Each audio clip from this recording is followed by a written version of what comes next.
Who would have guessed? Still no volunteers. All we can do is wait.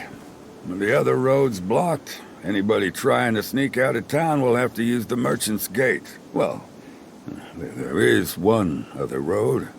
But nobody'd be dumb enough to go that way.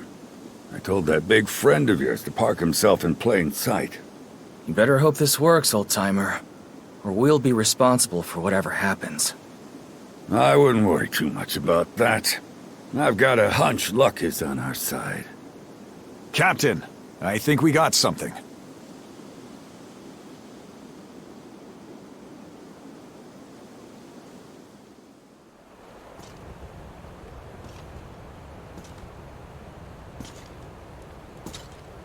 Listen here, you stubborn bastard! You better start telling me the truth! Well, I assure you, I have no idea what you're talking about. Please, my young one is very ill. We're on our way to a doctor. Nothing more. Oh, yeah? Then explain all this crap you're hauling. Look, I promise you, we're not who you're looking for. We're not royals. I swear it. Oh, gods, no! Please, spare me!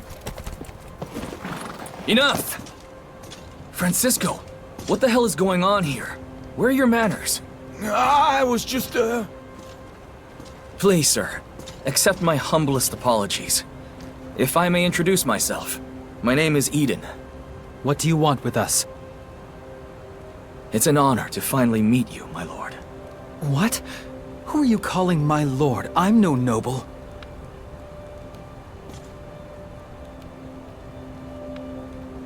Damn. Where did you... I believe this belongs to you, Your Majesty.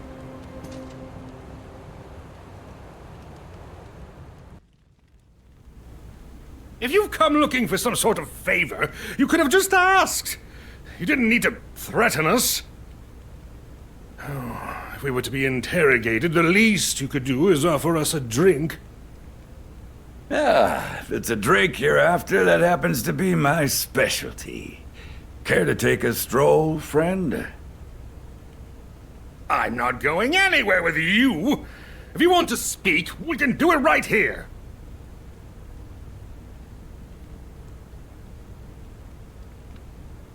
Oh, actually, on second thought, a walk sounds lovely.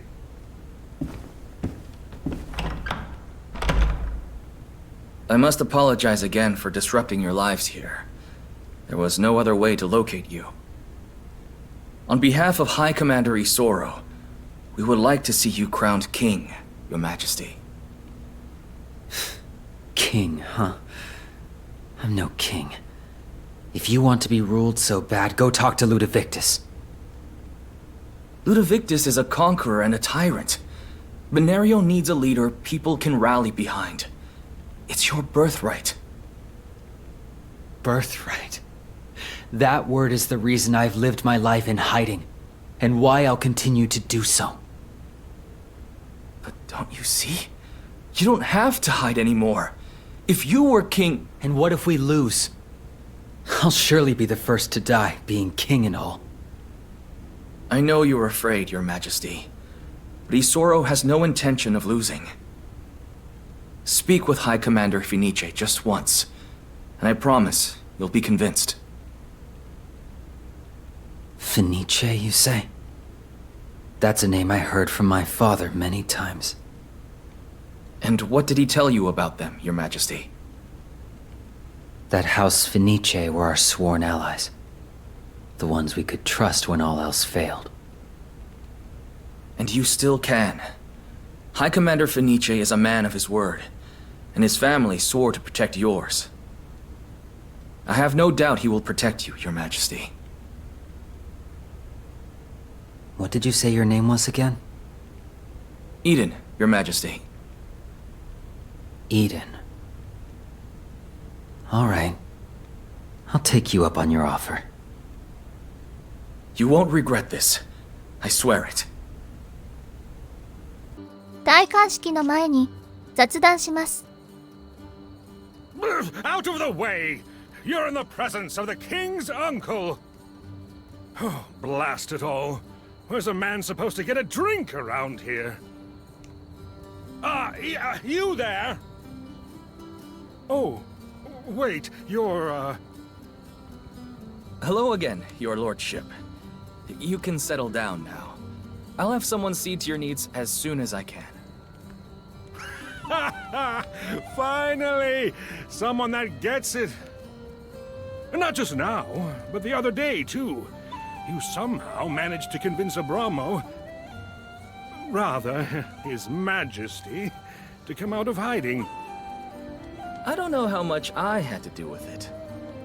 Certainly nothing compared to the loyal nobleman who supported His Majesty from the very beginning.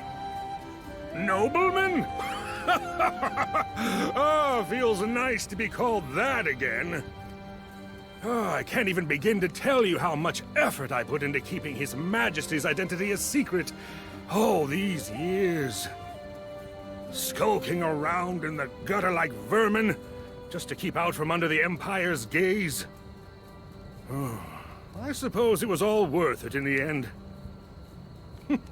We'll remember your service when His Majesty reclaims the throne. Good to know.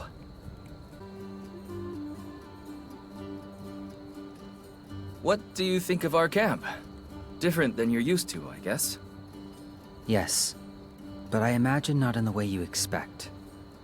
I was raised in Collis, remember? I spent most of my life in that hut with Cristobal. Actually, I find this all very impressive. Oh, right, sure. That makes sense. Wait, pardon my presumption. Your Majesty? You don't need to do that. Sorry. I've never met a king before. I don't really know what the etiquette is here. Honestly, neither do I. But since we're being blunt, there is something I would like to say to you. Oh? I owe you my thanks. Before you found me, I was living in a fog. Now I feel alive again. For that, I am in your debt. And one day, I promise you that debt will be repaid. Careful. A king's promises carry a lot of weight to someone like me. I am someone like you, remember? I hope that's true, Your Majesty. 会話も済んだので、次の章に進みます。So it was that Isoro Fenice announced the survival of the last Orsio, and crowned Abramo as the rightful king of Benerio.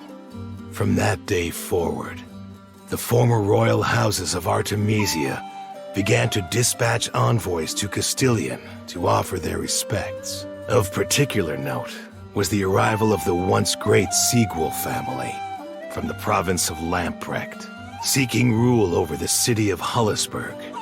Marcus of House Siegwolf pledged to aid King Abramo. Counseled by High Commander Isoro, the young king accepted, and so another noble house took up the cause of revolution. Before long, a cascade of noble houses had sworn their allegiance to Abramo, offering support and new recruits to the rebel army.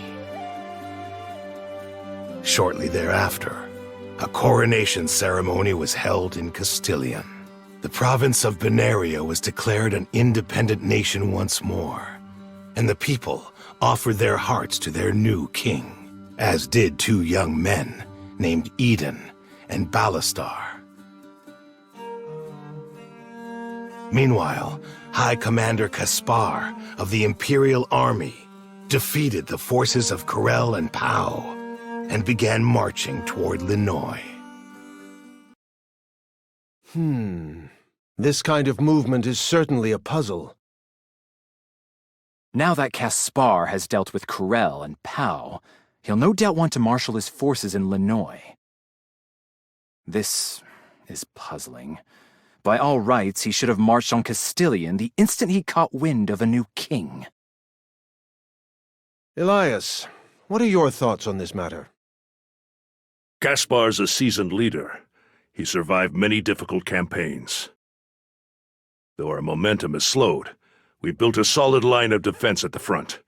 I doubt he'll attempt to penetrate our lines. Then what? Hard to say. In any case, we needn't chase such a prudent opponent. Though it's true, our power has grown with the support of allies like House Seagwolf.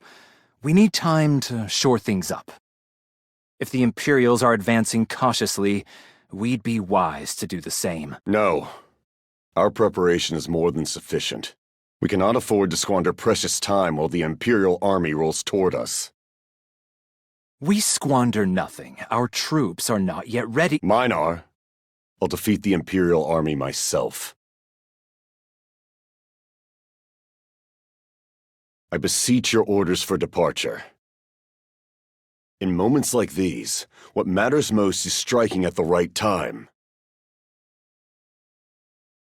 And what do you think? I agree with Ballastar, sir. When your opponent is smart, the last thing you should do is give them time to think.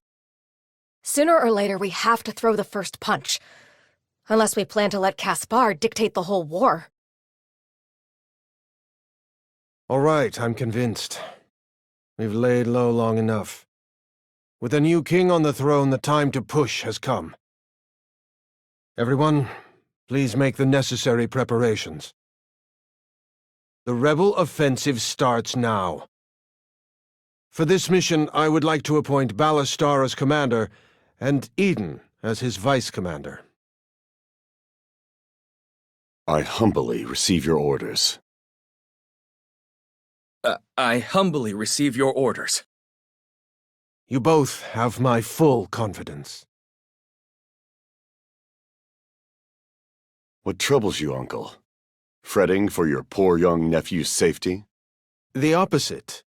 No matter how hard the fight, I've never had a worry in my mind about you. But this time is different. It's your heart I'm concerned with, boy.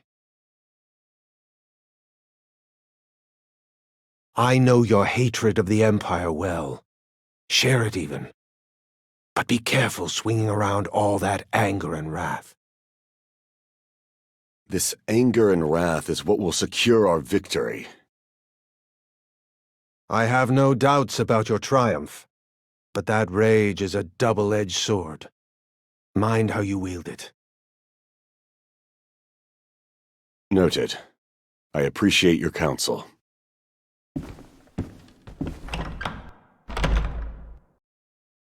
I hope you do. Vice Commander? That's great, right? Yeah, great. We're taking orders from Ballastar again. Ought to be the other way around by now, if you ask me. This is serious. We're talking about a full-scale invasion of the Empire. Right. Now our captain is in charge of more troops. Wait, I thought he was a vice commander. Hey, he's always gonna be captain to me. Gee, thanks. Either way, I don't like being under Ballastar's command. Sheesh. You guys really need to grow up. Judging by the new title, it seems one of you has already. Ah, Marshall. There you are. I'd congratulate you on the promotion, but given that we might all be marching to our deaths, I'll hold off for now. Relax. We're gonna be fine. You all got that? This doesn't change anything. Now focus up and get ready. What are you looking at? I was watching Ballastar. Staring, more like. Any particular reason? Famous name, rich family, handsome face. What's not to stare at? I was just thinking how composed he always looks during a battle. I've never understood how some people can be like that. Easy. They're not human. You might be onto something there.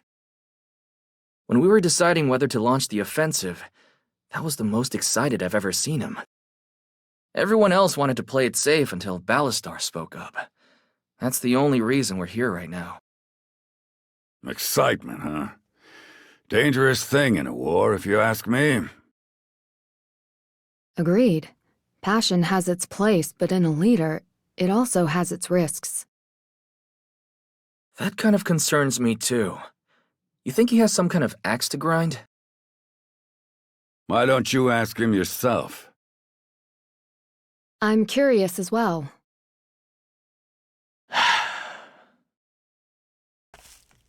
So, are you nervous at all? I've been waiting for this for a long time. Well... Having you by my side feels almost natural now. Was my promotion you're doing this time as well? No. This was solely Soro's decision. He saw what you're capable of, and gave you a position worthy of it. Well, if it means I get to enjoy your company, I guess I'll just have to keep it up. Scouting report, sir. Kaspar's troops have set up a defensive formation. So they were expecting us. Who's in command? It appears that the enemy leader is General Fontaine,